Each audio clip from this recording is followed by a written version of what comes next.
My first question to you, as a spoken word poet, what is the starting process of making a poem? Is it the lyrics that goes in first in your mind, or is it the performance of it? I think before both of those things, it's letting yourself be inspired. Sometimes I'm inspired by a line. I might hear a song and I really like a line, and I think, oh, I like this concept. Um, on the back of my book, it says, "I'm surprised that my jaw hasn't unhinged itself with the amount of me that I keep under my tongue." And I liked that line so much, I made it the concept of the whole book. So what happens when we actually open our mouth or break our jaw and speak? So I think it's letting yourself be inspired. That comes first. Finding however you get inspired, whether it's through music, dance, lyrics, going from there. Um, Sometimes you're inspired by an idea, sometimes it's a person, sometimes it's a situation, sometimes it's a song. But I think actually opening yourself to inspiration is a big step because you have to consciously do it as well.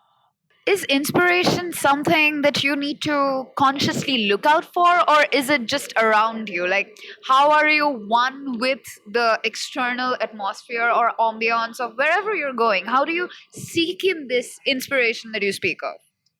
I think inspiration and stories, they exist everywhere. They're in our conversation. They're in the colors in this room. They're in the event as a whole. Inspiration, the stories, they give themselves to us. But I think we just need to turn on.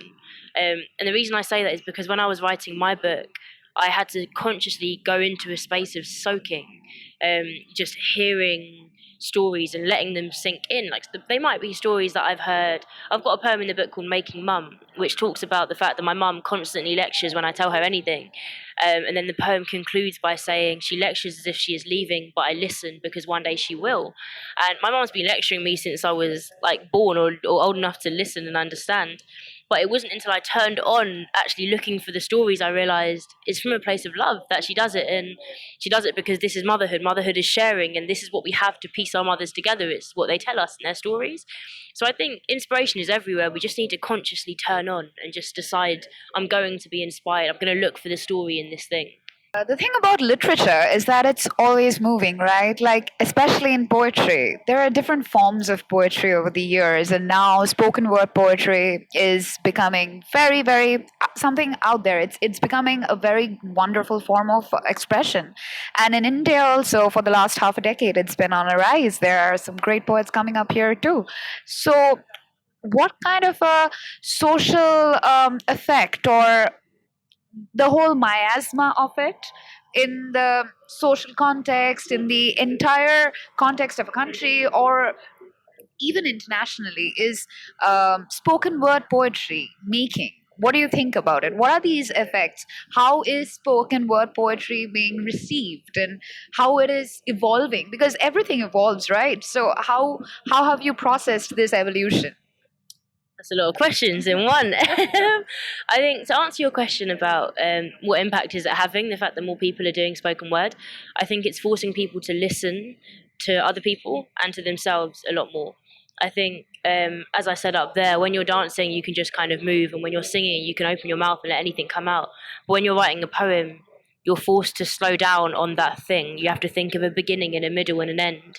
You have to think of the reason why. You have to develop that concept, and that forces you to think.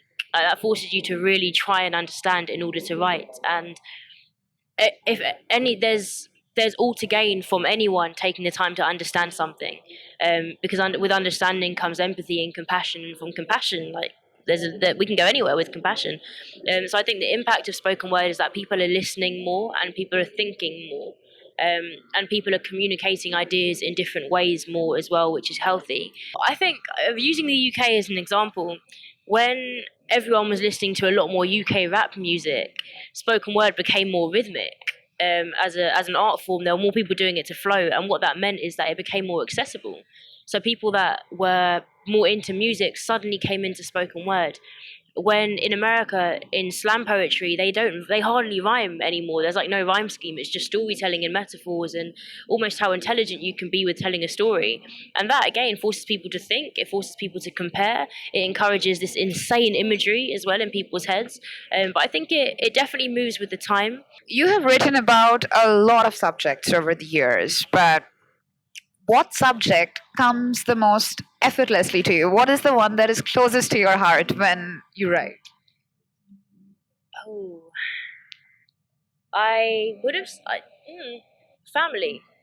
I think family. I because I'm with them the most, and they're very big characters. They yeah, they give themselves to me as poems, which is great.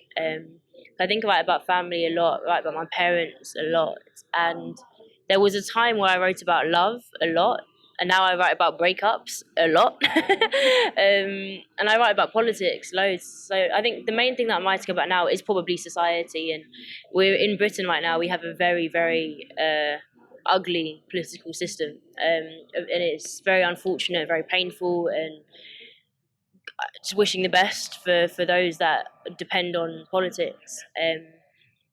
So I write about that a lot. Thank you so much. This has been a wonderful interview, Sophia, and let's hope you eat here in Kolkata and in Boimala and you get lots of books from here. I will. Thank you for having me.